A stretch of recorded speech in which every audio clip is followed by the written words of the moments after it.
What is up, everybody, and welcome to episode 84 of Bettin N Boozin here on the HHH Racing Podcast. I'm your host, Kyle Roscoe, and the Belmont Stakes train keeps a rolling as we now start the Friday late pick 5 preview here again on the HHH Racing Podcast. Thank you guys all so much for joining in. If you guys are new here or you're just coming back on the regular and you aren't subscribed, why not? You're already coming back anyway. Go down below the video player. Please hit the like button and hit the subscribe button. If you're watching this live, on the right side of the screen, there is a chat box. Feel free to put any opinions, questions, or comments in there. We read every single one and would love to have a discussion with you on the show. As you see scrolling on the bottom of the screen right now, you'll see tomorrow there's going to be 2 shows released on the HHH Racing Podcast.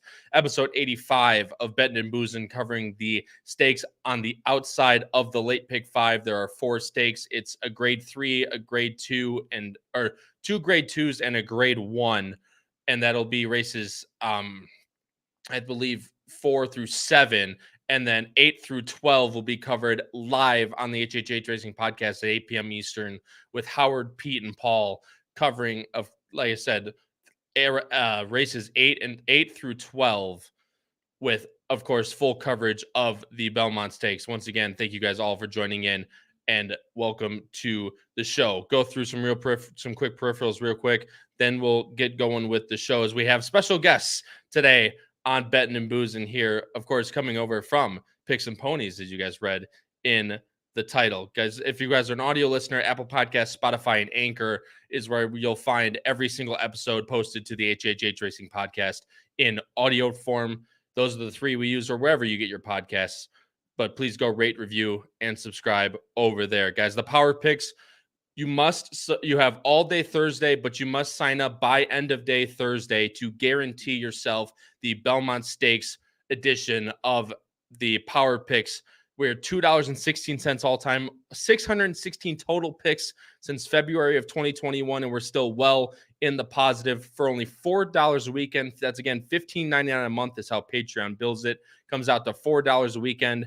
Is after this Belmont Stakes weekend, you end up getting 2 tracks every single Saturday for full write-ups, price plays, spot plays, pick 5 grids, everything you need to be successful on any given weekend. We got you covered here on the HHH Racing Podcast with the Power Picks.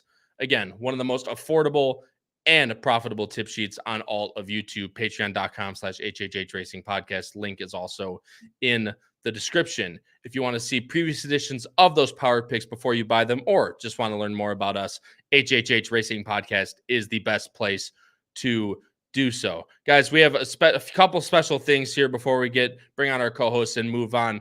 First thing is this episode of Bettin N Boozin is sponsored by our great friends and great partners over at Adelphi Racing Club, where they're more than just a syndicate, they're partners. The best thing about Adelphi is not only is there always transparent communication. It's a real top class experience. And I personally have never owned, but Howard has owned many horses through Adelphi Racing. He's gotten to travel to Saratoga to watch his horses run and get in the winner's circle in Saratoga as well as all over the country. They have ever since their inception in 2021, they have over 18% winners and 50% in the money. Just a fantastic horse racing syndicate. And the fact that, again, it's not just a syndicate. They treat you as partners. And that's the top class experience that Adelphi brings to the table, such as with their horses like Pandagate and Funny How, top class stakes horses.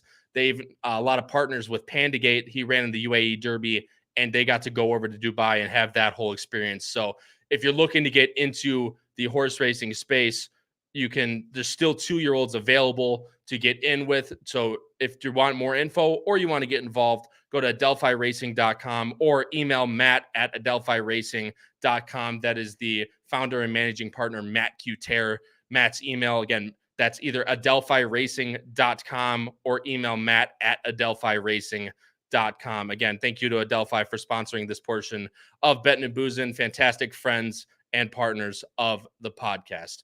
One last thing, guys, and then we'll get right into it. If you guys have not seen yet, and I don't know where you've been if you haven't seen it, Matt Miller, a great friend of the podcast and one of the best contest players in the country released this book, A Better Way of Thinking, and I put it on the screen now. It comes, abetterwayofThinking.com is where you can go find that if you haven't bought your own already.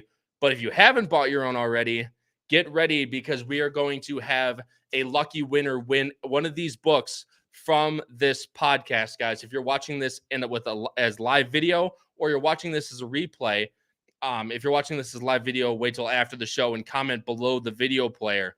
You're going to comment the winner of the New York Stakes. That is race number 11 on the Friday card. It's a grade 1. It's a fantastic race, full field of 13.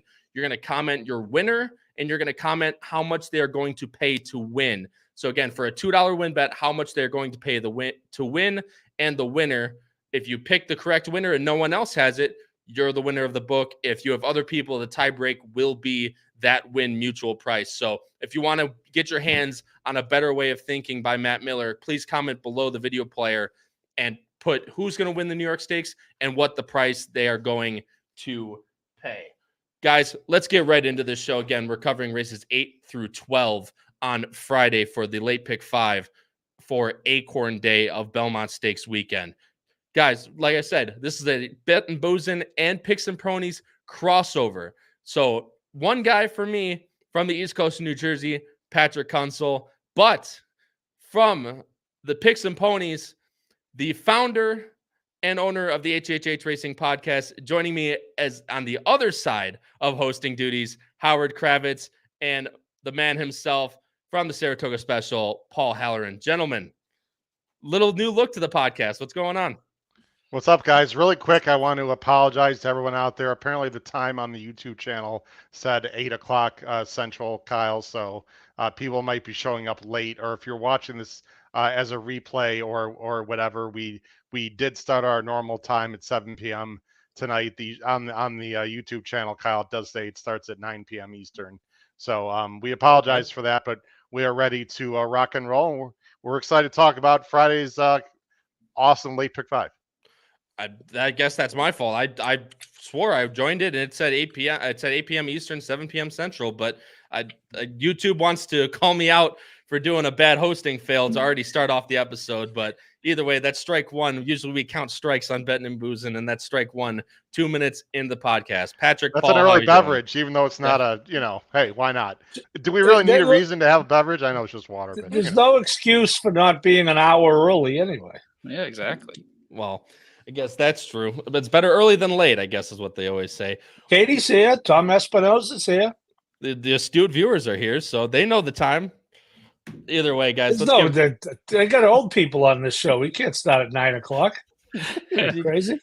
I did send out some posts saying it was going to start at 8 o'clock Eastern earlier today, but a lot of people just look at the YouTube channel. Anyway, people will figure it out. It's all good. We'll figure it out. I'm not too worried about it. Like I said, people come in late. They'll come in for the good races. It'll all be good. Guys, this sequence starts in race number 8 on Friday. It starts with a really nice allowance N1X going 6.5 furlongs on the dirt. And as I bring up the Equibase right now, I'll bring it up. Actually, Howard, real quick, you wanted to bring something up from the Belmont Stakes website about the certain bets you can make, because they're not only, it's like the Derby. There's a lot of, different doubles, 2-day doubles and stuff like that. Fantastic betting menu.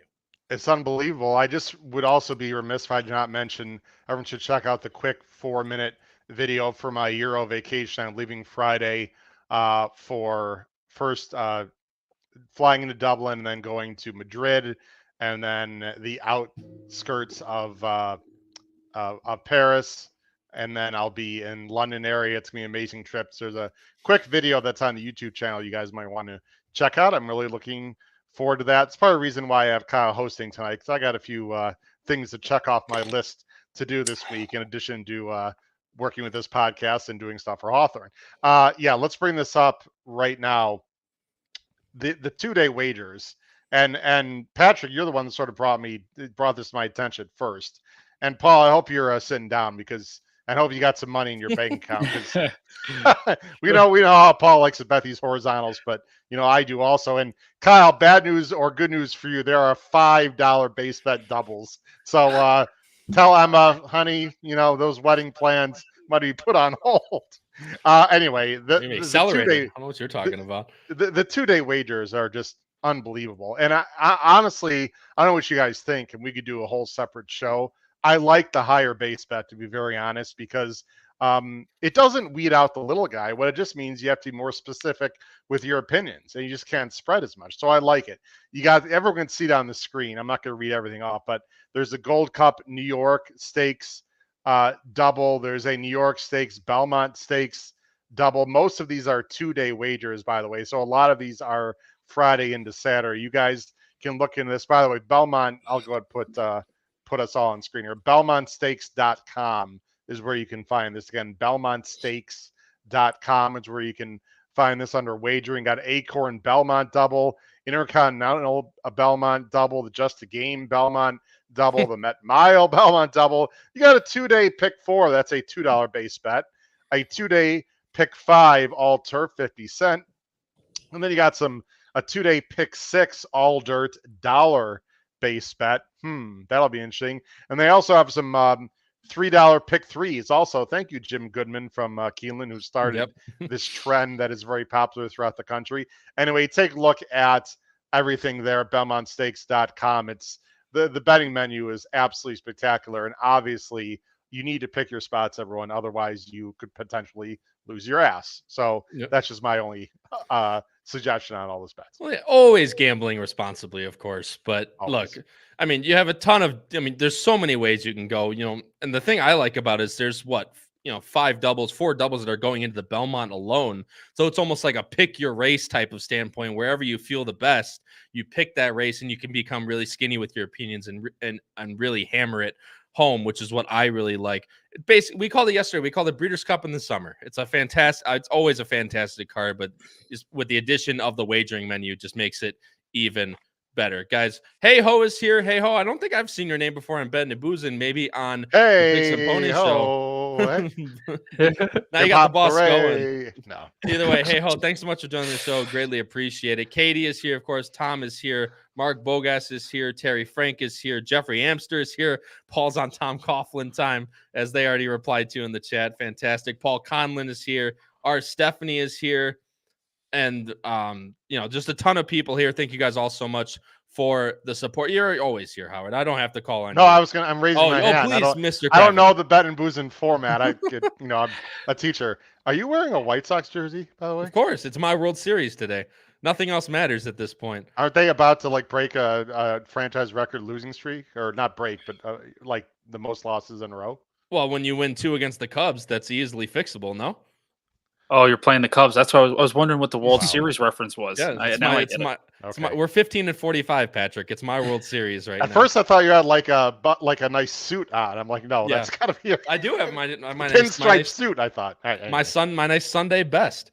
Either way, guys, let's get into this. Let's not make people wait any longer. Again, race 8 starts the late pick 5 on Friday, and that is Howard's screen, so it will not go to my screen unless I do it personally. There we go. Race 8 is 6.5 furlongs on the dirt, as I said before, draws a full field of 12, including a coupled entry in the 1 for Chad Brown. The morning line favorite will be that coupled entry as well. General Partner and Contrary Thinking. Manny Franco and Castellano pick up the mount. Second choice will be the number 6, El Capi for Jose Gomez and Dutchrow. And third choice will be all the way to the outside with the number 12, Jefferson Street, Godolphin, Alvarado, and Mott. Guys, and I'll tell you what, you guys have not seen the picks yet, but either we're going to be very right on Friday or we're all going to be very wrong.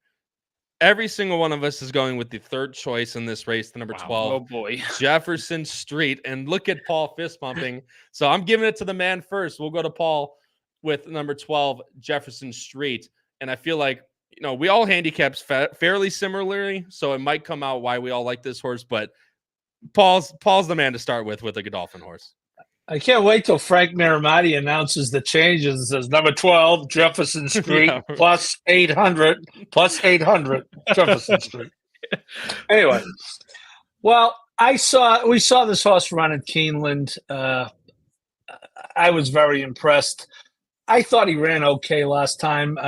Raging Torrent had run grade 1 races on the West Coast and Discreet Mischief was coming off a 92 buyer maiden 8.5 length win. Actually went off as the 6-5 favorite in that race. So I don't think that effort. I mean, he was certainly beaten soundly. I get it, but I like the post. Obviously,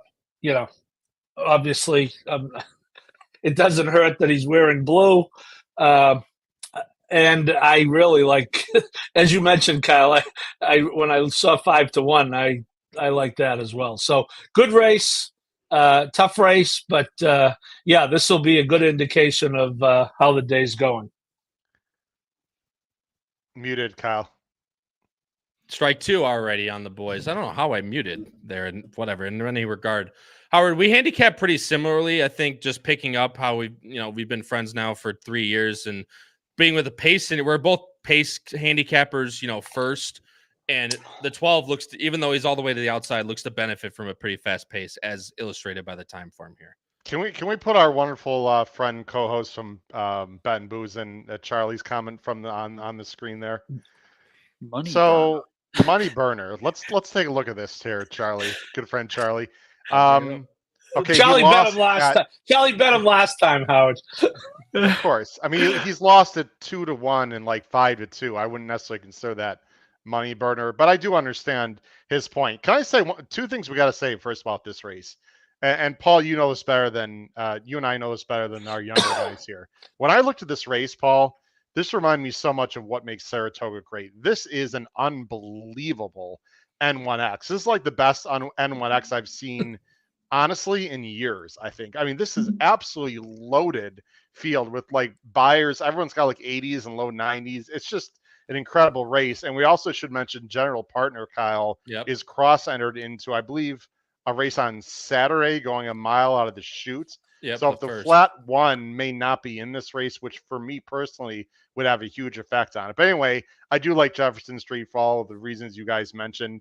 What I like the most is there's a lot of early speed, and I don't mind the 12 hole going 7. I actually think it's a great post, and Junior can just sit and press the button when he feels like it. It wouldn't take too low a price, but if the ones are both in, if both the one entries are in, there's no way Jefferson Street's going to be lower than 7-2, I wouldn't think. So, I like Jefferson Street quite a bit here. And like you said, just being able to sit from the 12 post, I don't mind it. There's a lot of speed to the inside. Junior should just have his choice of wherever he wants to sit by the time they reach the turn. I mean, they have 3 furlongs to get there, so I'm not too worried about the post at all. Pat, you have the one underneath as well. I know you were very heavily interested in the 1A, especially, and then feel free to go into the other 8th horse, who's the second choice in the morning line, number 6, El Capi. Yeah, I thought the 1A, was a little green on debut in the stretch. Was tough to handle and won with ease with Javier Castellano aboard. So I think should sit a nice stalking trip in here with tons of speed signed on. And that horse should step forward again. Is meant very well. And then the 6 for Rick Dutrow. I mean, that horse, I'm not sure the 99 buyer's justified, but visually impressive. And, it's going to come off a layoff, which will be tough. And the speed, like I just talked about, it's going to be fast. And this horse, we need to see if can try and sit somewhat of a stalking trip, because if not, it could become one of those suicidal paces. And this horse might be getting run down late. Well, and that's the one thing, this horse is coming off a maiden win, off a layoff, is going to have to go to the lead, whereas realistically, he should face a lot of pressure on paper. That's the only thing why I didn't have the 6, and I'm sure a lot of my Howard and Paul agree with me, is they don't have this horse anywhere. Well, I just wanted El Capi. That was a very speed favoring track that day. I mean, obviously he ran unbelievably at 14-1. I remember it. I mean, he ran off the screen. I mean, 44-3, practically. I mean, ridiculous. Actually, a little over 44-3. But it was a very speed favoring day. The inside was good, and like, where has he been? This is a total play against me. If this horse, maybe this is the next, Paul, I don't know how you feel, like maybe this is the next Run Happy or next, name the horse, but I need to see it again. I'm sorry. I could not agree with you more. Look at the wet breeding. McLean's Music by a flatter out of a flatter mare. I went back and watched it. I just think, quite frankly, the fact that he was just about 14-1 in that race.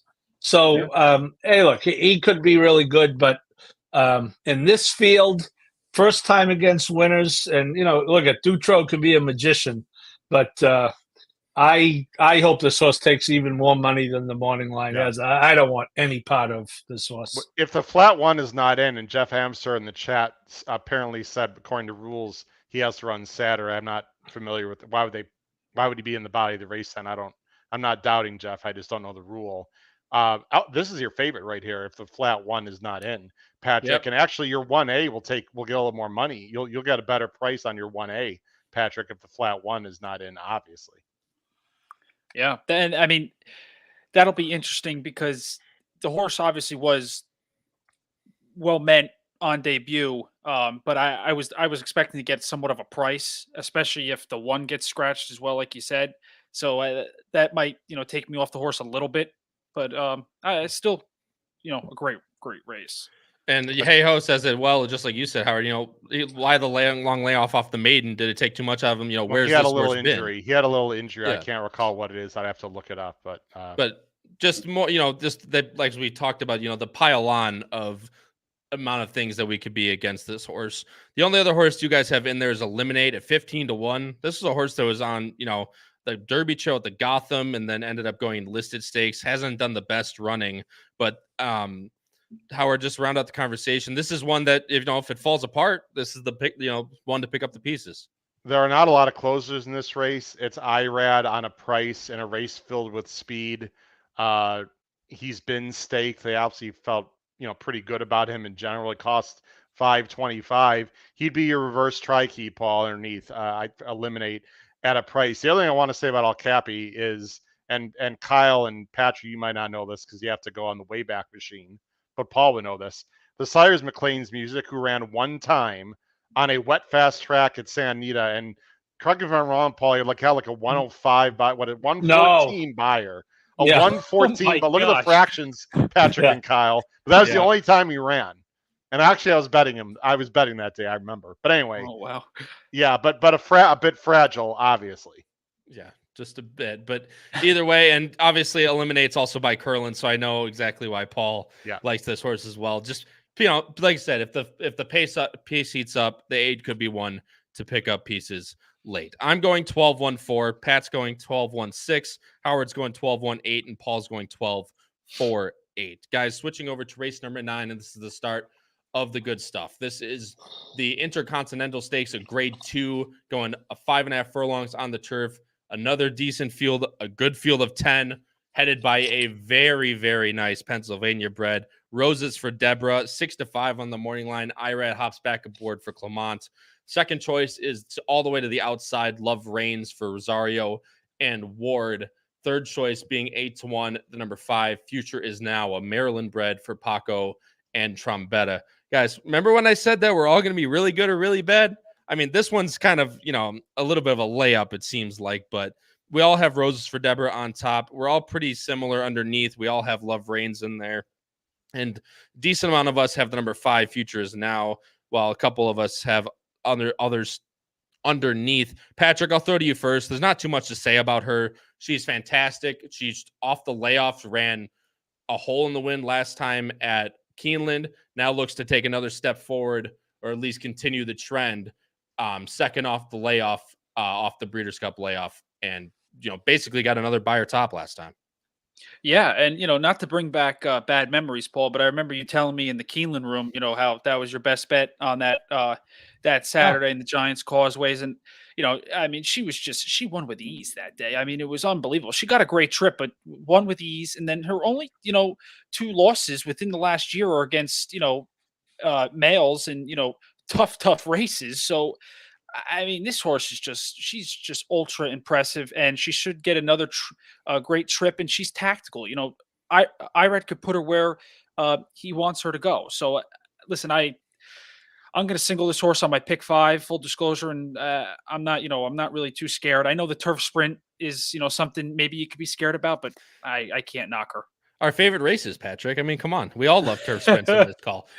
Paul, I mean, like I said, there's not too much to say about her, but I'll bring up the pace scenario based on the time form ratings.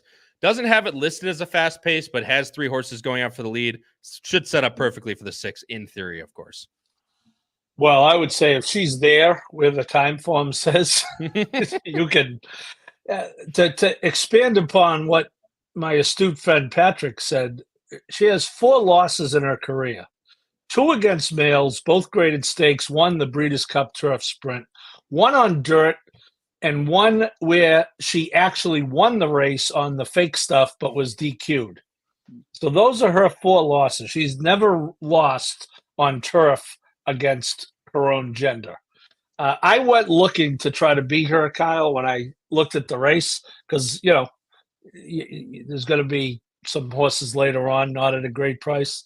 And when I came, I said, well, let's see who's beating this horse. 2 triple digits. Hey, look, we know what these big days are like. Anything can happen at Saratoga. She also happens to be 2 for 2 at Saratoga, by the way. So, and we could talk about this. The Clements and the Motts, the guys who get to Saratoga right when the Oklahoma opens. These horses, a lot of these horses, they come north. They've been there for, a month and a half now. So they're coming out of their own stall. And Mott, you'll see how many entries Mott has on Saturday. You'll know what I'm talking about. But yeah, I think this horse is going to be a tough out in this race. I completely agree with you. Howard, I'll go to you next, but Paul, I want you to keep talking a little bit. You can have Run for the Hills, who actually Charlie also thinks is interesting in the chat. This is one that none of us have anywhere, and is that a really nice price at 12-1. Well, I just think, I'm looking for the races on the second half of the PPs where they just, especially with Jose, that they just kind of send this horse. And, it is a turf sprint, and that finish line does come up pretty quickly. And, I'm just hoping that this horse gets to the lead. It's going to deal with Coffee Makers pretty quick right next door. It's, every turf sprint, there's a lot of speed. I get it. But the ones are not a bad place to be in this particular configuration. And I just thought she could hang around for second or third at a price. And I like that she has that versatility. She has been sent before and has run well. She's also closed well. So no matter how she breaks, she, tends to still have an ability to finish anywhere in the money. So I don't mind that, especially at a double-digit price of 12-1. Howard, you and I both have the logicals in second and third. Like I said, nothing too nuts. You have the 10 Love Reigns for Ward. It's coming second off the layoff from a very good buyer top running behind Roses for Deborah and the Giants Causeway at Keeneland that we all watched live. Again, another really nice horse for Ward and should continue the run second off the layoff. A few things. I think the Giants Causeway to me was a lot stronger than the overcharged Churchill race, in my opinion. So that's why I'm a little bit against the one. But guys, isn't it really just like Rose for Deborah and then X next? Yeah. I mean, you can name 5, 6, 7 horses. We also should mention, I'm not going to say the W word, but there's going to be some cut in the ground Friday, most likely. I just want to, people can handicap any way they want, but there should be some cut in the ground on the turf Friday, and Saturday will be a little bit more dry. Love Reigns ran a big race last time off the layoff. And Paul, I'm glad you mentioned the whole, running out of their stall thing, because Wesley Ward, I'm usually against when he's not running in Kentucky. I do like the fact that he shipped Love Reigns up early, and she has, it was just a maintenance work, obviously 52, breezing. But I just like the fact she's been on the grounds, Paul. To me, that does mean something, because Saratoga air breathes a little bit different than a lot of places. And especially with Wesley Ward, I don't know if you guys agree with this or not, but his main tracks are Kentucky. And I like when he ships early and works horses over the track. To me, that's a benefit. But this horse would be illogical anyway. She's a bit in and out type, but that was her first off the layoff, and I'm sure she's ready to fire. So I'm not being very creative in this race. No, me neither. I'm with you 100%. The only thing that is with a horse like Love Reigns, you're betting on a horse like Roses for Deborah should, in theory, get the jump on a horse like this, just like she did last time. And if you're having to catch a horse like Roses for Deborah, you're essentially playing with fire in that regard. But of course, the second most logical winner of the race, I think for sure, You and I are the only ones that have the third choice in there as well. Future is Now. Trombetta ships this horse over from Pimlico, winning the very one, just sitting right off the pace. This is another one that's going to sit theoretically sit another trip just like Roses for Deborah should. Yeah, I mean, you could talk more about this horse. I like Trombetta. Paco stuffed me in the locker a few times at Monmouth, like he always seems to. I mean, I don't know. She's quick. I think she can go 5.5. That's a small concern. Yep. I like progressive 4-year-olds, but I mean, look, this would be. I don't think I would even use her, frankly, in any horizontal. I agree with Patrick. Either single Rose or Deborah if you want to spend more. Add Love Reigns. Otherwise, you got to add 5 or 6. Including the other Clement that Noah Maurer likes a little bit. There is another Clement, the number 8. So here we go again with the other. Not impossible, but seems a little slow now. That's what I was going to say. It's going to have to improve, but picks up Pratt again in this race. She's been closing into slower paces, and we've talked about this before that, these slower paces can generate lower numbers just based on straight numbers standpoint. She is going to have to improve based on buyers, but again, with a hot pace, that's pretty much, I shouldn't say guaranteed, but looks very likely in this race. Gallon of Rush could definitely be interesting in this spot. I don't know if you'll get 10-1. Probably, somewhere high singles, I think, is more likely for a horse like this, especially with getting Pratt. But Gallon of Rush is definitely interesting, and Noah Maher put in the chat that he actually has her second in this race. She's going 6-8-10 in this race. Guys, let's continue to keep moving here as we get to the 3 grade 1s on the card for Friday. And not to mention, this is three of 9 grade 1s on the entire weekend, or whatever nuts stuff this is. I'm going 6-5-10. Pat's going 6-10-8. Howard's going 6-10-5, and Paul's going 6-1-10. Guys, again, switching over to race number 10, and that is I almost skipped ahead of race. The Just a Game Stakes, again, grade 1 mile on the inner turf course, draws a field of 7. Call it the Chad Brown show, I guess, if you want to do it. 5 Chads are in this race, headed by the number 7 White Beam, Pratt, and again Brown. Second choice is number 3 Gina Romantica, Gaffleone and Brown, tied with Coppice for Frankie Dettori. And again, your third or fourth choice, I guess, is the number 6 Chili Flag, where IRAD picks up the mount. Guys, switching over the picks right now. Again, I said this again. I'll say it again. We either got to be really right or really wrong, gentlemen. We're all going with the number 4. What? Did I send out an email I'm not aware of that said we all had to pick the same horse on? This is not going to happen all 5 races. Is it, Kyle? I honestly don't know, everyone at home. I really don't know. No, I'm the only one that knows. And I put my hands up. But yeah, first 3 races, we all have the same pick on top. And Pat, I'll go to you first here because Howard, I'll go to you first here because you're the only one that hasn't gone first in these races. Coppice ran a really, really nice race on Derby Day. We all watched it. Just losing to Chili Flag after a very good ride from Frankie Dettori. Now comes back in this race. Again, I think will benefit from cutting the ground. The only thing I think she's gonna have to navigate. I was right the first time. That's not a drink. I was right the first time. No, it's not. Is let the me pace find out scenario. from the judges. Hold on. Go to New York. Wait, the Russian judge said, but Chuck Norris said yes, so I'm okay. Coppice, again, ran a great race on Derby Day. Should benefit from the cut and ground. Pace scenario is the only question for me. Look, well, first of all, I've heard on a few podcasts that she got like a bad trip or like a shaky trip. I don't understand what people are saying. Hey, Paul, let's click on the link and let's watch the replay. Good. Yeah, let me get it. Her trip was fine. Doesn't work on my iPad. Her trip was fine. I don't know why people think otherwise. I thought she ran huge, guys. And our good friend Pete Visco, and the only reason, by the way, he's not here tonight is because he does a lot of work for us on the website and other things. And Paul and Patrick, they're top track at Saratoga, so want to make sure they were on. So Pete Visco, you ready for this? And everyone, Chad's got 5 in here, right? There's only 2 of them. 2 of them have not won a grade 1 yet.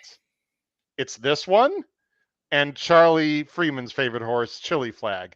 So, guys, it's very simple. It's either one of those two because Yeah. Chad will decide, which one will win before the race. In all seriousness, I thought she ran great first time in the U.S. off the layoff. She did save ground, like backstretch into the final turn.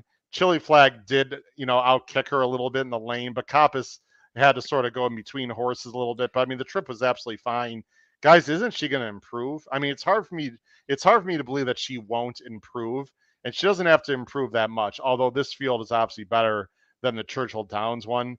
Paul, I think Chad wants to win a grade 1 for Juddmonte here. And it's not just that simple, but I mean, she's got a great turn of foot. She's a little bit tactical, guys, too. So I don't think she's going to be too far back. To Tori, what are you going to say? This horse is very logical. I would take 3-1 all day. I got a feeling she's going to be bet down, though, guys. Out of all of the Chads, I think this is the one most likely to take that kind of hit. Yeah, I think so. But as I mentioned with the pace scenario, guys, this is what Timeform has. Timeform has White Beam way out there by herself. I assumed that Beauty Cachet would go. I'm sure she will. But they have White Beam out there. Paul, I'm going to go to you just because you don't have White Beam anywhere. You just don't think she's good enough, doesn't class up to this type of field? Or what was your thinking kind of not having White Beam in the top 3? No, I just think the race is loaded. Yep. But I'll tell you what, if she's if Timeform is right, she's going to be pretty formidable. I don't see her being ahead by that much. I mean, the Timeform people know more than me. Most people do, but Well, Paul, Chad's going to control this. I mean, he's going to tell the jocks what to do. No one's going to have a 4-length lead in this late race unless that's the one he wants to win, right? I mean, in theory. Yep, right. Yeah, I agree with Howard. Howard, I actually have written on my PPs next to the 4 and 6, Brown without grade 1 win. So there you go. Okay. New handicapping angle.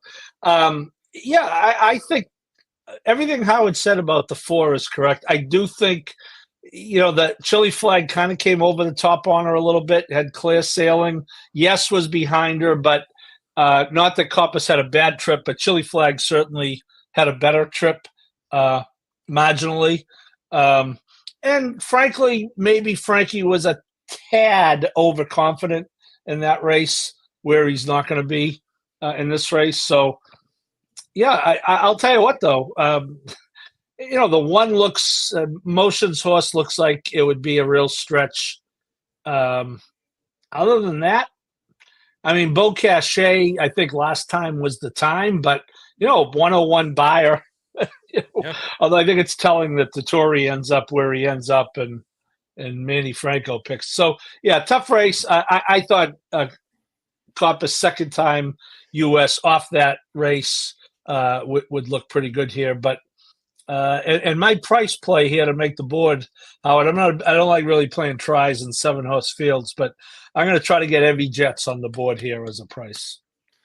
Another one. I mean, look, she has the numbers last year at the end, especially at the end of last year. That 98 at Keeneland by an In Italian and Gina Romantica runs back to that. She should have every right to finish in the money for sure. Pat, I'll let you end off the conversation. 2 horses we haven't really talked about. Talked about White Beam a little bit. You can talk about your process and how you ended up with her second. I have her second as well. And then go into Gina Romantica, who we haven't talked about, and then we'll finish off. Yeah, White Beam last out. That race was interesting. I'm not sure what to make of that. Pace meltdown, I guess. Chad did come back and say, she was not all right. After the race, so now she's going to be good to go. And then the 3 Gino Romantica. I mean, you look at the Jenny Wiley. Nobody really did much running besides English Rose closing in that race. She might have needed one. I think she's going to appreciate Saratoga. She's won here before. But I mean, if she reverts back to her earlier form, I mean, I think you could say going into this year. She was Chad's, number 1 female horse, in my opinion. I mean, so I just think, if she reverts back to form, she's going to be right there. But I mean, that's what we talk about. This race is absolutely loaded to the point where Howard has this horse second, but Paul and I don't have Gina Romantica anywhere. It's nuts. Patrick, I totally agree. Unless this horse can't run anymore, yeah. I'm shocked that Kyle, you and Paul don't have her in the top 3. I mean, she beat In Italian last year and then almost beat Master of the Seas. I mean, yep. if she's anywhere, and I agree with Patrick, that I think she just needed that Keeneland race. She didn't run a step at all. She's been working well. This to me is by far the most likely other horse in the race. Again, unless she just can't run, but I don't think Chad would put her in here unless she can't run. So to me, it's either Gina or Coppice. I won't be shocked, but I'd be very surprised if it's anyone else. Beau Cachet had her glory last year, like just because. And Paul, you mentioned that with Franco on and she won last time in a Grade 1. I'll tell you, what I'd be shocked who won? Beau Cachet. If she won this race, I'd be completely shocked. Not that she's not capable. It's just the whole scenario, the whole vibe here, guys, is totally negative. So to me, it's pretty much a 2-horse race. I just don't think White Beam is very good anymore. She had no business losing last time, guys. I mean, you can't lose to Nisi Marie. I know it was off the layoff, but I don't know. No. I think it's 3-4, 4-3. I'd be very surprised if anyone else. I'm gonna lean on those two and all my horizontals. No, like I said, it's completely fair.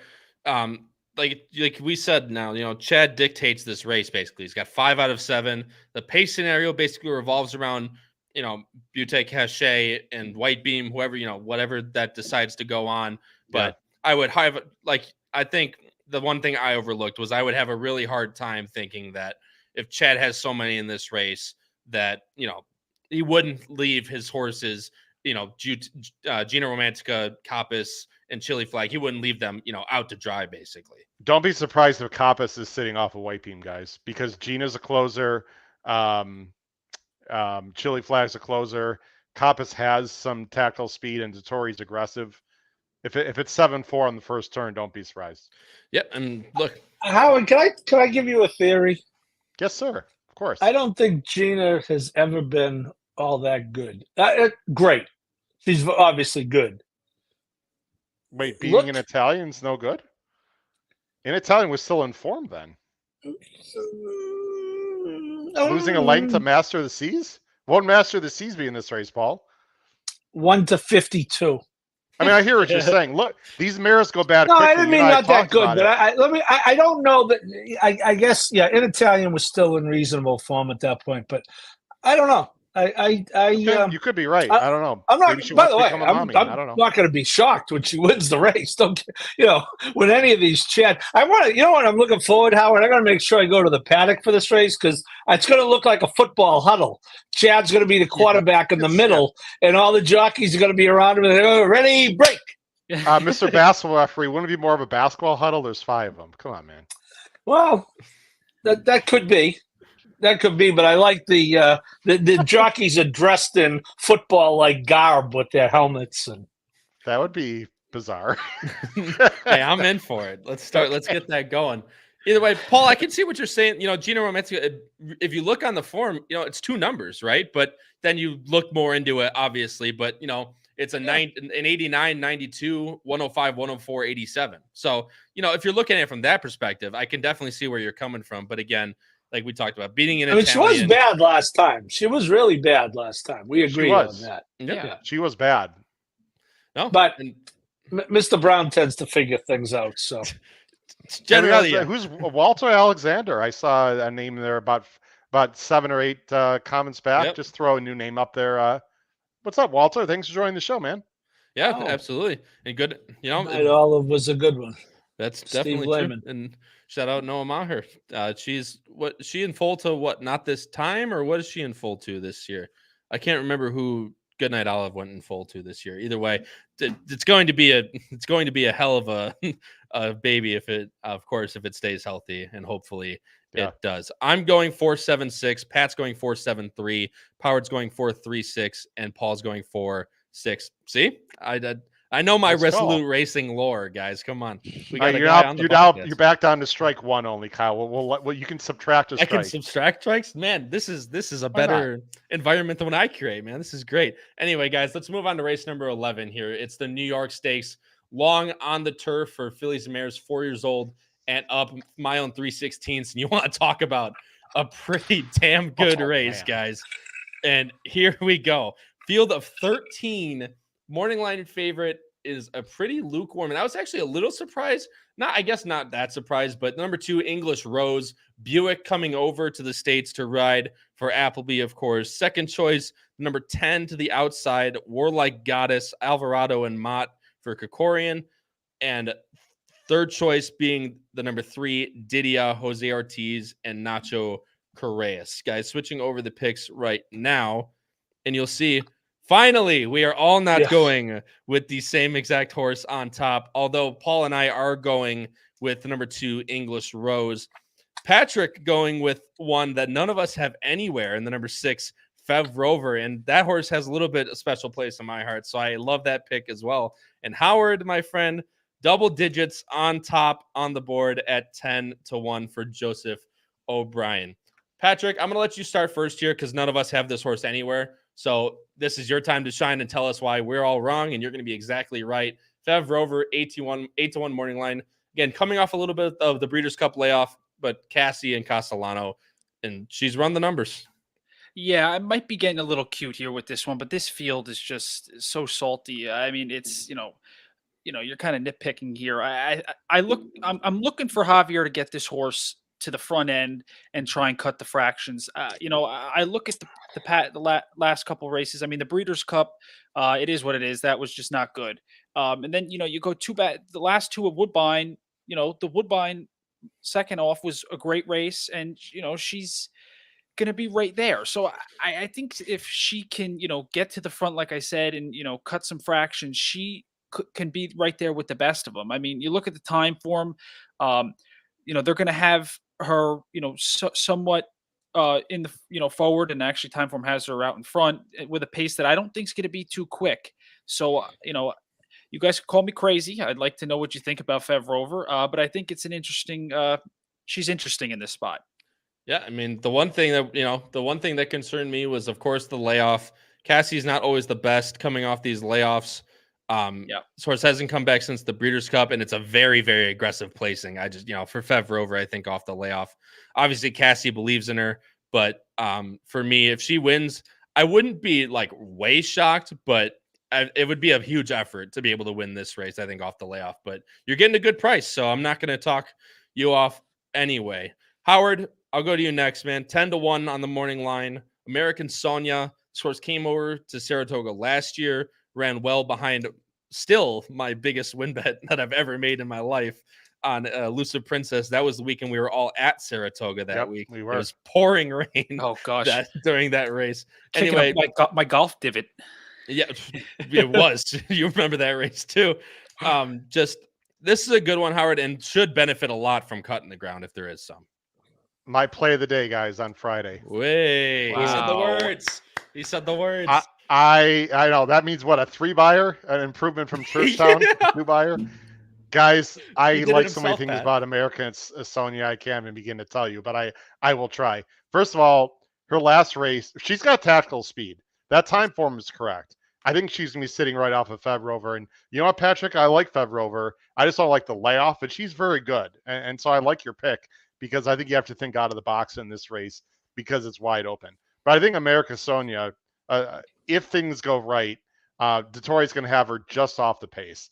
Last time at Longchamp, and by the way, she's run well on soft. So if it is a little bit softer, not a problem at all. Distance, not a problem.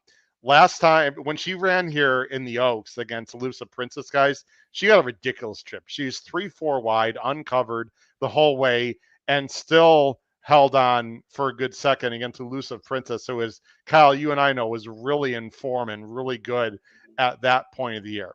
Mm-hmm. Came back this year at Longchamp, got a great trip, moved a little bit earlier than she wanted to, and won really better than that mile and 3/4, the length and 3/4 shows. And that race was a 1.25 miles on soft at Longchamp, which is more like, a 1.5 miles. So, and the second place finisher, Pense de Jour, came back at 1.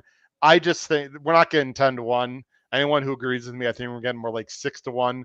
I like her a lot for all the reasons I said. I think she's very live, and I'll take Frankie at 6-1 in a big race on Friday. It's all good to me.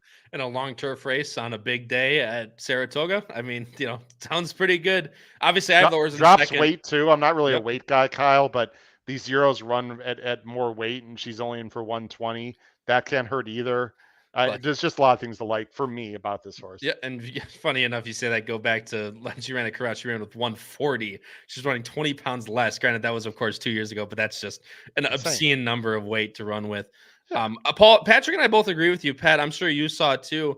I just like that this horse has tactical speed, has the run this year that really puts her in contention for this race. And again, if there's cut in the ground with the rain that should be coming on Thursday, I think that makes her even more formidable.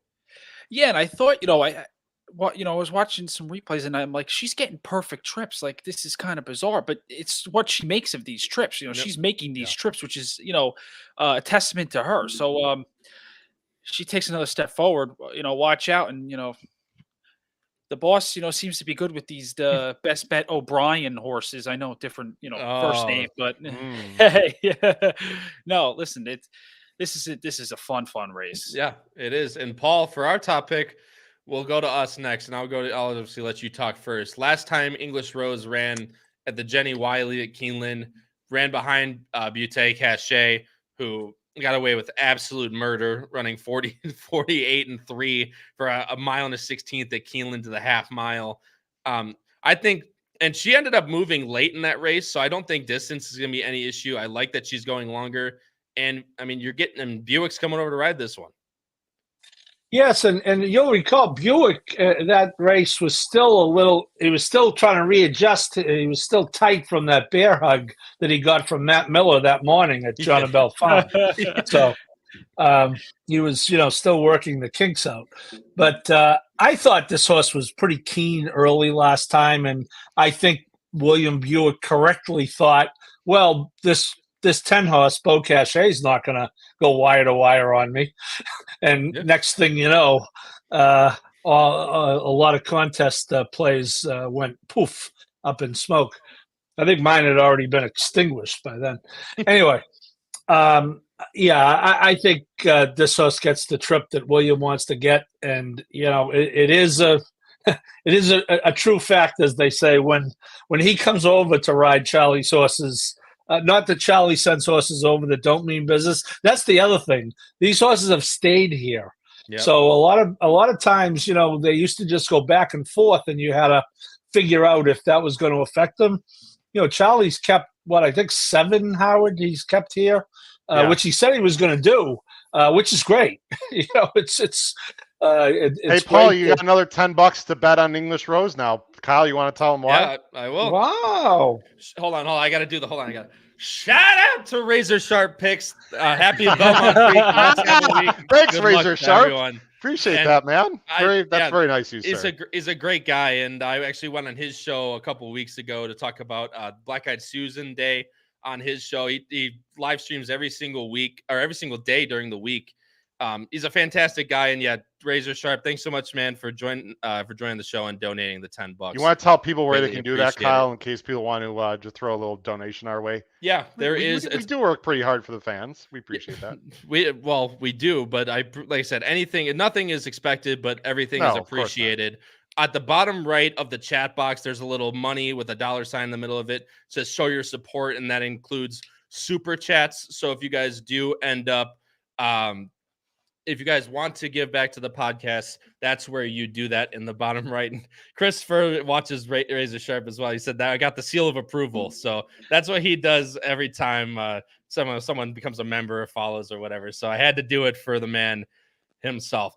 Either way, Paul, I completely agree with you on English Rose. I think she's going to sit a perfect trip that she wants to sit, what she got last time. I think that she's going to have enough speed in front of her to be able to pass. And I think she ran a winning race last time. It just ended up that Beauty Cachet, I think, just kept on going because she got away with murder on the front. So I think English. Don't sleep. Speaking of the last race, don't sleep on Didia.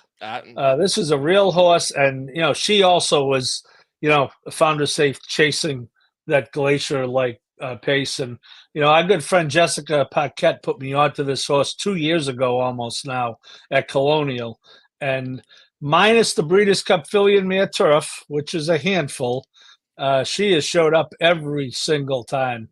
And again, not a terrible effort last time chasing that pace. And Beau Cachet just ran away. But I will certainly have Didia on my A team in this race. I couldn't agree more, Paul. We're lockstep, man. At least these first four, excuse me, we're completely lockstep. I think she might get just a little bit overlooked in this spot. And you're getting mid singles on a horse that shows up every time.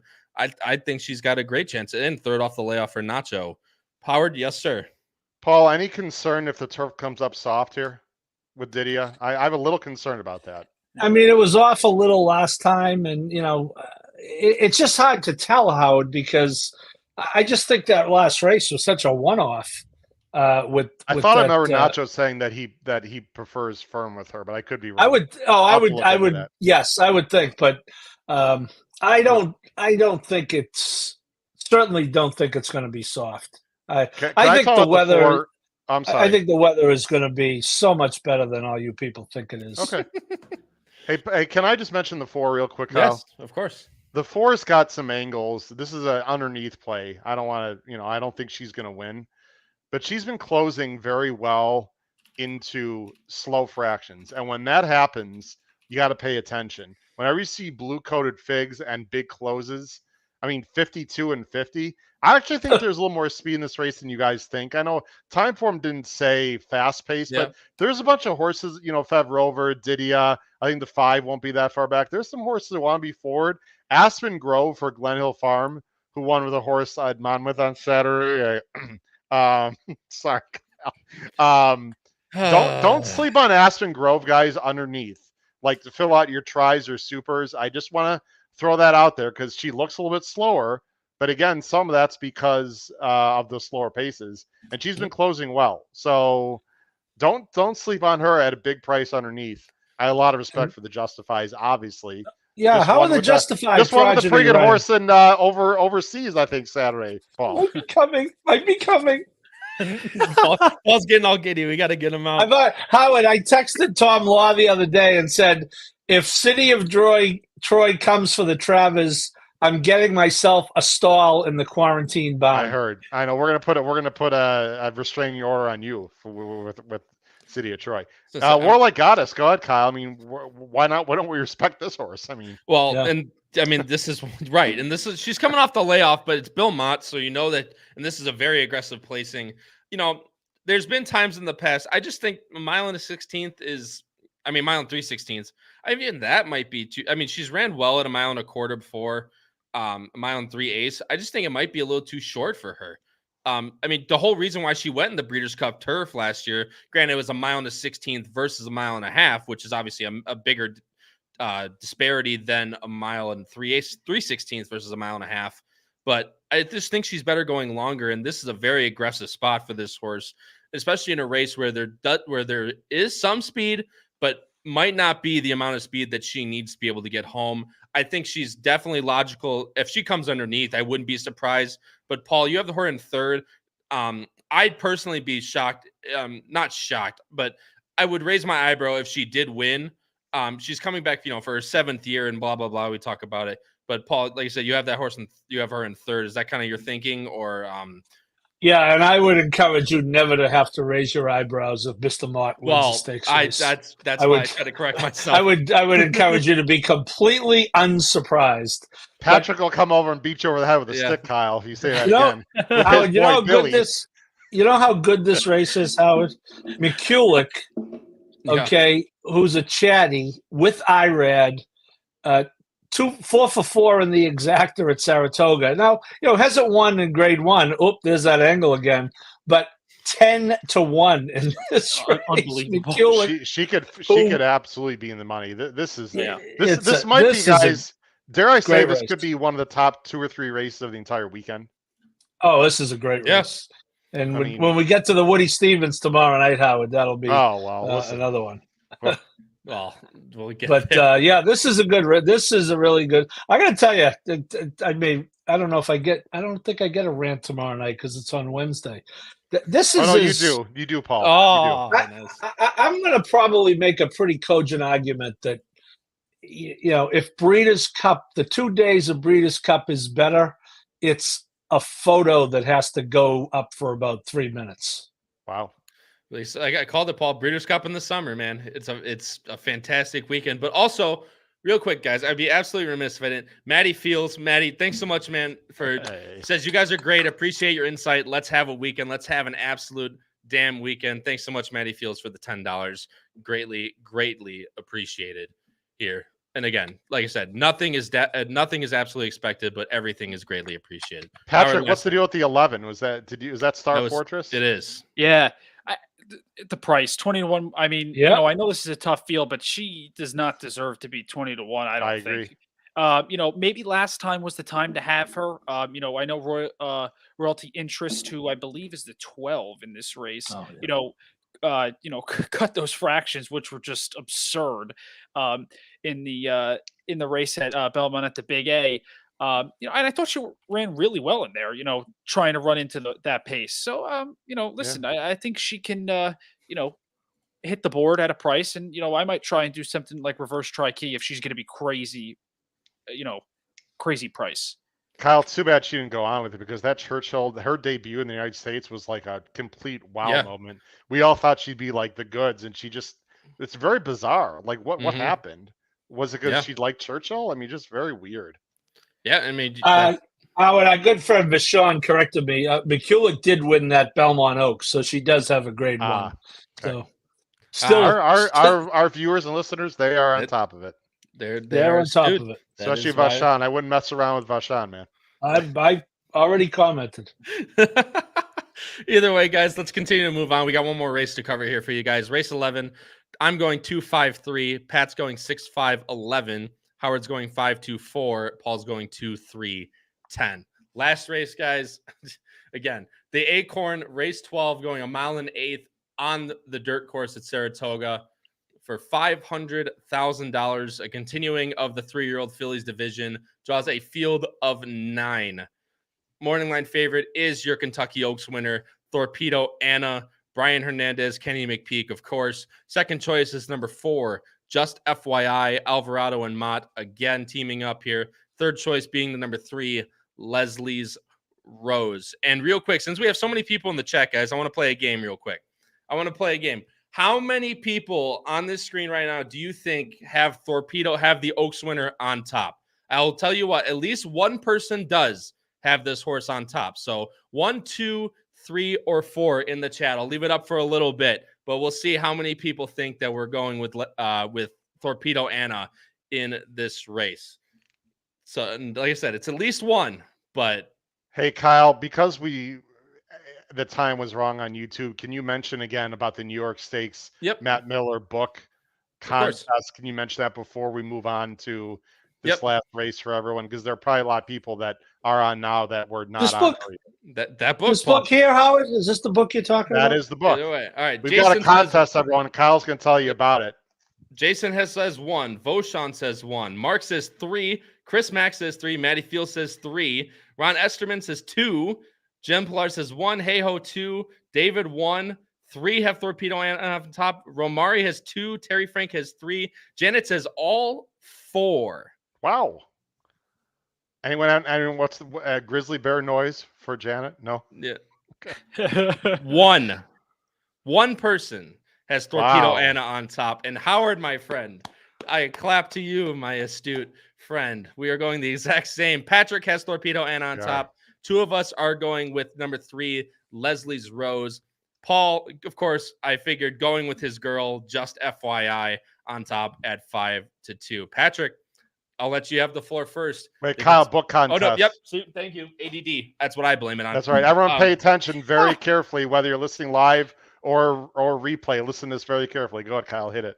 Emma yells at me all the time for that stuff. So it's not just a certified incident. Anyway, guys, if you guys have not picked up your Better Way of Thinking book yet by Matt Miller, one, I'm not sure what you're doing, but if you have not picked up this book yet, you have a chance to win one for free. And all you have to do is after this show, if you're watching live after the show, comment in the comments below the video player, or if you're watching this as a replay, of course, comment this below the video player by Friday at noon. At noon, when the Saratoga card starts or gets going, that's the cutoff for the contest. You cannot comment after that. You have to pick the winner of the race we just covered, race 11, the New York Stakes.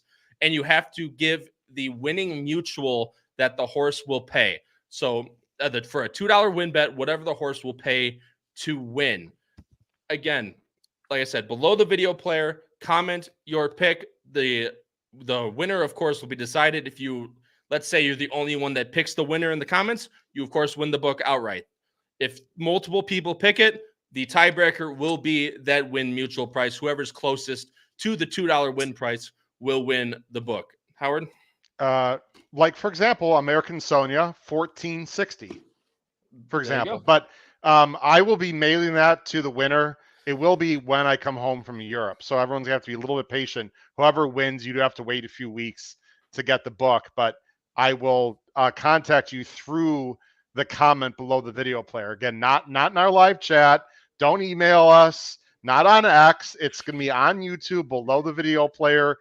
Your winner and the $2 mutual that's going to pay. And then if you think you might have won, if you pick the winner, make sure you look at my comments, because what's going to happen, Kyle, is I will comment to their comment to get in touch with them. So that's how it's going to work. But good luck to everyone. We'd love to give away Matt Miller's book to a wonderful guest, to a fan. To one lucky winner. And David Barista, no, we are not playing the Price is Right rules. Whoever is the closest, whether over or under, we're not going, 720, 721. We're not doing that. Just whoever's closest to the win mutual price gets the book. All right, guys, back to the acorn. Back to your regularly scheduled programming. Patrick, you have the floor. Torpedo Anna, of course, the Kentucky Oaks winner. The Grizzly Bear herself looks to take them most likely wire to wire again. Yeah, I mean, I don't think she has to, which is I agree. The scary part. I just think she's better than everybody in here. I mean, I get we could talk about the pace if we want. But Kenny McPeak, he's known to, talk his horses up and all that. And being kind of newer to the game, I could say I wasn't really used to that. And, I know Swiss Skydiver, he ran that horse against the boys. The fact that, he was thinking about running her against the boys, if Mystic Dan wasn't going to run in the Belmont, that tells me a lot. Like, this horse, if she takes another step forward in here, I mean, she is just unbelievable. Has been working lights out again. I just can't knock her, and I can't bet against her on top. I was thinking about just FYI. Distance is the problem for me. And then, I'm going to let you guys talk about the 3 Leslie's Rose. But, my taking on Torpedo Anna is she's just plain and simply the best horse. And like I said, she might as well be. Paul, I'm going to go to you next, since you're the one that also has a horse that Howard and I don't have on top. I mean, here's the pace scenario. This is what Patrick was talking about. Label as a fast pace. Torpedo Anna is going to have to contest with Where's My Ring and Regulatory Risk, in theory, on paper, and should set up perfectly for a horse that you've loved time and time again, throwing back to the Breeders' Cup Juvenile Fillies when you picked her on top in that race, just FYI. Yeah, that pace scenario you just put on the screen looked a lot like the Oaks, except the Oaks was missing the other 2 horses. Mm-hmm. Other than that, it was very, very similar. And look she ran great in the Oaks. Okay, she beat my girl here, just FYI, fair and square. But I mean, that was the easiest of leads. It wasn't that the pace was, they didn't go 48 seconds, something ridiculously slow. But boy, she just kind of inherited it pretty easily without any without any fight from anyone else. This is Howard's bet of the day is earlier. This is my bet of the day right here. And I know maybe getting the 7-1 in the juvenile fillies has jaded me, but I think she was clearly second best last time. No issues. Same with the Ashland off the long layoff. She's training extremely well. She usually does train well, but not every day that Mott's horses put back-to-back bullets up there. She's been at Saratoga for since the Churchill race, so she's been there about a month. I like this horse a lot, and I think because of Torpedo Anna, I'm going to get 5-2, and this race is at 640. I'm either going to be Well, I'm going to be enjoying a pre-dinner cocktail no matter what, but I'm going to be enjoying it a lot more if the 4 wins this race. Look, I don't, like I said, I have her third. All of us have her in there somewhere. There's no knocks on this horse. Like I said, third off the layoff. She's really improved from her 2-year-old year. Just going to have to, and, paired by her tops, shout out Matt Bernier. Could take another step forward. And it could be what she needs to win this race. Howard, my friend. Leslie's Rose. I was very high on her in the Oaks until she drew the parking lot. She ran bad. Like, we're not going to, she was wide, but she ran bad. Like, there's nothing, losing by 44.5, it does not look good on paper. But basically what I like to call the old zero buyer angle should sit a trip that's pretty similar to just FYI. Because we have so many people, again, I don't mean to do your job here for you, Kyle, but you're doing a great job hosting tonight. Can you just mention the power pick situation again? Because we have an expanded power pick tip sheet edition for only $4 on Saturday. It's gonna be like 9-10 pages long, and we have a lot of new people in the chat that might not know about it or watching, listen. Yeah, Patrick, he's jumping the gun, man. I usually do it before the best bets, but he's jumping the gun. Oh, I'm sorry. No, you can wait good. if you want. No, we're good. The power picks, guys. $2.16 ROI all time since February of 2021. $4 a weekend for the Belmont Stakes. It doesn't go up. The price stays the same. It's $15.99 a month, which is how Patreon bills it monthly. Not only will you get, of course, the Belmont Stakes edition, which Howard touched on, it's expanded 9 to 10 pages. Pick 5 grids for the entire day on Saturday. Top threes from all of the co-hosts here on the HHH Racing Podcast. Sequence bets, price plays, spot plays, everything you guys need to be successful on Belmont Stakes weekend. We have you guys covered on the power picks for only $4 Belmont Stakes. Some people are charging like at least 10 times that, if not more. And we're going to have just as much information, if not more, for you guys. Again, this has been a profitable tip sheet for the entirety of it since February of 2021. The link is in the description to get yours today. Patreon.com/HHH Racing Podcast. You guys have to, if you want to be guaranteed, it's only on Saturday, everyone. It's one edition a week. It's on Saturday. If you want to guarantee to get it, we need you to subscribe Thursday during the day.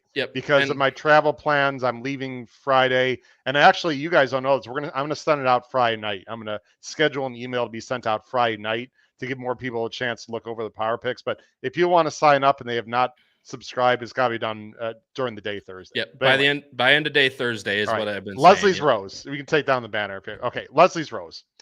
The fact that she lost by 44, I like even more, Kyle, because you know what? We're going to get a bigger price. Here's the deal. I totally agree with you, Kyle. She had a wide post. She had no chance. She was 4 wide into that first turn on a track she obviously didn't like. And Ira just wrapped up with her, on the far turn. So, I mean, if he was all out on her, we don't know. Okay, maybe she finishes 8th by 15. I mean, I don't know. The number is completely meaningless, everyone. Meaningless. He just wrapped up smartly and said it's not her day. I think she sits the exact same trip as the Ashland. And I'm assuming you feel the same way. Because if you go ahead and scroll to the 1 and the 2, the 1 and the 2 are not going to show a lot of speed in theory. You've got, Becky's Joker. We don't know, but I mean, I would think that, she doesn't even run in this race. I don't think she might not have won in this race. And Power Squeeze is a closer, right, guys? So, Kyle, I'm sure you're thinking the same way I am. Leslie's Road's going to break. Irat's going to get her to the rail, and she's going to get the exact same trip she got in the Ashland. Is she good enough? I don't know. Does she want 1 mile and 1/8? I don't see why not. I just think she's going to set a great trip. The just FYI, Paul, I want to ask you about her. She ran well in the Oaks, Paul, but she didn't make up any ground on Torpedo Anna in the lane. And I disagree with you slightly, Paul. I think the pace was it wasn't hot, but it was definitely honest in the Oaks. That's exactly what I said. But by the way, I said the exact thing. I said it wasn't a slow pace, but she got the lead ridiculously easily. Okay, maybe, but Just FYI got a great trip, and if Just FYI Paul lost by like a length, I would think, okay, I would love Just FYI. Kyle, I don't know about her, and she's going to take a lot of money. And I know it's Junior and Mott and Paul. I get it. She could absolutely win and stuff me into a locker, and I'm going to use her.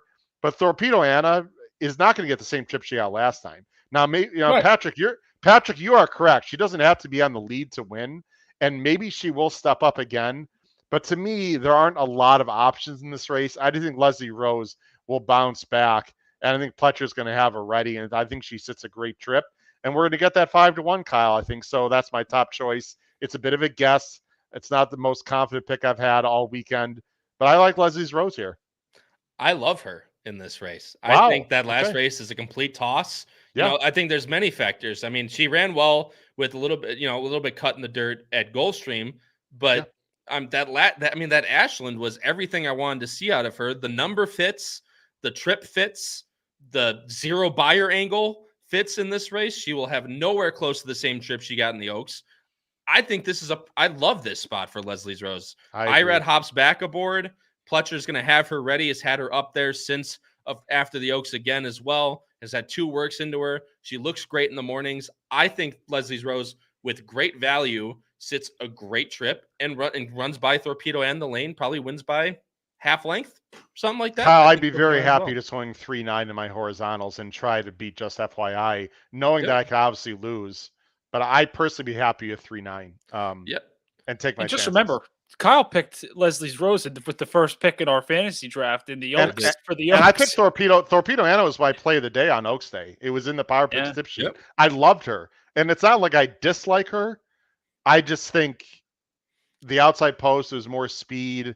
It's just very situational. I could be very wrong. Yeah, we'll see. Like I said, I could be too. But Patrick, don't bring that back, considering the fact that I had such a high in the race before that. No, but I'm never going to let you live that down.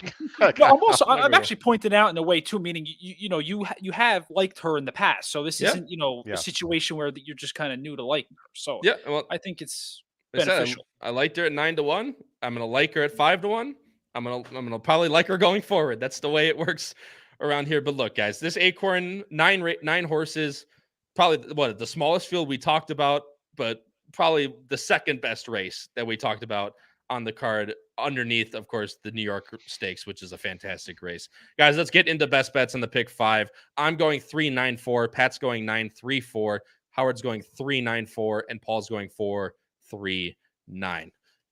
Starting off with the best bets is going to be Patrick. Patrick, you're first up on the chopping block. Going 1, 3, 8, 11, 12. Singling Roses for Deborah. Going 2 deep in the Just a Game with Coppice and White Beam. Spreading in the New York. Going 1, 2, 3, 5, 6, 10, 11, 13. I love how everyone bobs the head when I do that. And then Howard, as you touched on, going 3-9. There you go. In the Acorn. Maybe Patrick and I should make a mutual play on Friday. Oh, jeez. Oh, jeez. Interesting. No, I just think with my ticket, we talked about when we were, running through the sequence. I mean, the first leg, Howard talked about, how we don't know too well about these Saratoga allowance races, but obviously handicapping this race and seeing how deep it is, trying to make a pick 5 ticket without getting too expensive. I could hit the all button in that race. So, I went 5 deep there, and then Roses for Deborah, if I play an ABC ticket, single A and a couple C's, and then in the Just a Game, I was thinking about putting Gina in there, but it just got too expensive. So 4-7, I think will do. The fourth leg is spread, and then in the Acorn, I'm going to try and beat Just FYI. And if Leslie Rose wins, I will not be sad. Let me just put it that way. But I would love to see the Grizzly Bear on top. Hey, again, Pat, like I said, the construction is great. You're spreading in the races that you don't have good opinions on, singling in the race with your strongest opinion, and then 2 deep in the other 2 where you think it's one or the other. Like I said, I like the construction, and I like to bet $80 for 50 cents. Pat, good luck with your ticket. Howard, you're going next, as I have you next on the thing. Pretty similar-esque ticket, although with no single. Going 1, 3, 8, 10, 11, 12. With 6-10, with 3-4-6, with 2-3-5, with 3-9, $108 for 50 cents. My nephew Paul said I can go over 100 on these big days, so I spent. I was using the money for the money that people put in the chat. For extra. I don't have too much. I don't want to go on too long here. I feel about the last. I'll just go in reverse chronological order. I feel about the last race. I'm not going to go very deep in the New York Stakes. I'm worried about that. But we'll see. I'm going to use Love Reigns also. I love Roses for Deborah, but it's a turf sprint, man. I just, who knows what's going to happen. And I think you have to spread in the first leg. If the flat one is out, if General Partner is out, I'd probably be more skinny, is my thought. I'd have to relook at it. But there's my ticket. Again, I'm 3-9 in the end. If Just FY beats me in Junior and Belmont, Paul, I'll tip my cap to you and them. And I'm not rooting against her. I love the horse. I love the connections. I just, you have to take, you got to pick your spots and take your chances on fading horses that are going to take money. And that's sort of my fade on Friday. And if she wins, you and I will not hear the end of it. Paul, probably not. That's okay. Your pick 5 ticket. Well, see, the thing is, though, you're talking about fading. Torpedo Anna is going to be the clear favorite. Everyone's talking about, well, I have to try to beat Just FYI. Torpedo Anna is going to be the clear favorite. Well, it's what, 4-5, and what's Just FYI? 3-1 at the most.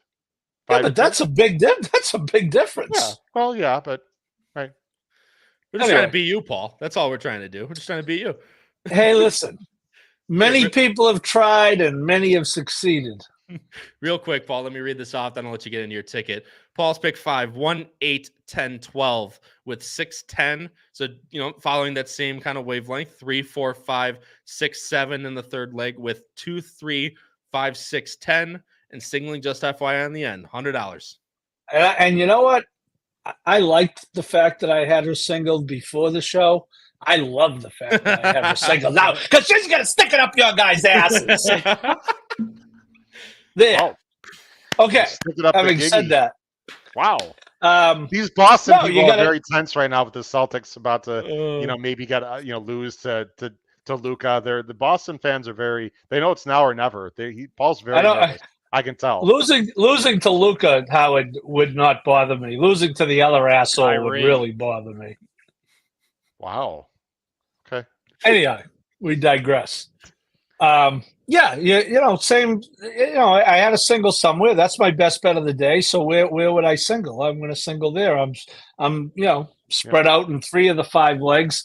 Kind of with you, Howard. I couldn't bring myself to single Roses for Deborah there. I don't really love the 10, but I think she's the second most logical winner in the race. And I don't know. Obviously hoping for a price in these spread races, but yeah. Well, Razor says go Mavs go because he booked a future in middle of the season. He already took the Mavs to win the final of the Western Conference. Now he's going for the finals, which I believe is an extra $10K for him. So obviously good luck to that. I'll root for him at that. That's awesome. Hey Paul, does Kyrie think the world does Luka think the world is flat or round, I think he thinks it's round, so that's why they balance each other very well. Okay. Just wondering.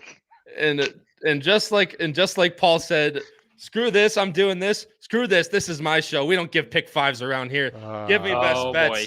And I am singling Roses for Deborah. I loved her last time at Keeneland. Second off the layoff, I think it's just an even greater improvement. So singling her in the double in race 10 is the Just a Game stakes. I understand the hate with White Beam. I just think if she's going to get out and she's going to dictate the pace with Butte Cachet, I think if she's able to get a pace that's more favorable to her, I don't see why she can't go back to winning ways or at least be there at the end. But I have Coppice in there as well. I think both of those, no matter which way, I think they're going to inherit enough value to place a Dutchable wager in that race. So I'm going 6 with 4-7 in the double starting in race 9. And I talked about it, guys. I love Leslie's Rose in this spot. 5-1 morning line. You'll probably get every bit of that 5-1. I think that's enough value for me. I'm going win bet on number 3, Leslie's Rose in race number 12. I'm not going to give a pick 5, guys. You guys know my opinions. I'm not going to. If I'm not going to play the pick 5, there's no reason for me to give it out to you guys. So I will give you the bets that I actually will play on Friday, and that is a double and a win bet on Leslie's Rose. But everyone in the chat, we've had over 300 people watching this entire time. Thank you guys all so much for joining in, and for all of you watching as a replay, thank you guys all for watching the show. Again, I would be remiss if I didn't talk about it one more time. The Power Picks guys are still live. Again, get in by end of day Thursday to be able to guarantee your spot for the brought out edition of the Belmont Stakes. 9 to 10 pages, full grids, spot plays, price plays, pick threes or top threes from all the co-hosts for all the stakes races. It's going to be an absolutely great edition for only $4, guys. You're getting all that for only $4. Plus, you get 3 more weeks of the very affordable and very profitable Power Picks, patreon.com/HHH Racing Podcast. And also comment down below the video player on YouTube if you like this crossover idea. We could do this more where we have like half Bettin Boozin guys, half Picks and Ponies guys. I can host, or Kyle or Pete can host. Some of our Bettin Boozin guys are also going to learn how to host as well. So if you like this crossover kind of idea, please comment below the video player if you'd like to see more of that. Also, I completely agree. And also, last thing, comment your winner of the New York and the $2 Win Mutual for your chance to win A Better Way of Thinking by Matt Miller. But like I said, guys, this has been episode 84 of Bettin N Boozin here on the HHH Racing Podcast with a Picks and Ponies crossover covering the Belmont Stakes the Belmont Stakes Friday late pick 5. For my co-hosts, Howard Kravitz, Patrick Kunsel, and Paul Halloran, this has been the host of Bettin N Boozin, Kyle Roscoe, covering late Belmont Stakes Friday pick 5. And until next time, everyone, crush those bets, win those photos, and stay safe, everyone. We'll see you in the next one. Have a good night. See you tomorrow night.